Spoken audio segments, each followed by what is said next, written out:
ଏବେ କେମିତି ଅଛ? ଆଜ୍ଞା ଦିଦି। ଭଲ ଅଛ? ଆଜ୍ଞା ଦିଦି। ଗୁରୁଜନମାନଙ୍କ କଥା ମାନୁଛ? ଆଜ୍ଞା ଦିଦି। ଡାକିଲେ କଣ କରୁଛ? ଆଜ୍ଞା। ଆଜ୍ଞା କହୁଛ?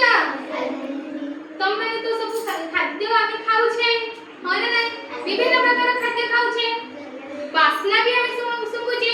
ଆଜି ଆମେ ମାନେ କଣ ଜାଣିବା? ଗୀତ ମାଧ୍ୟମରେ ହେଲା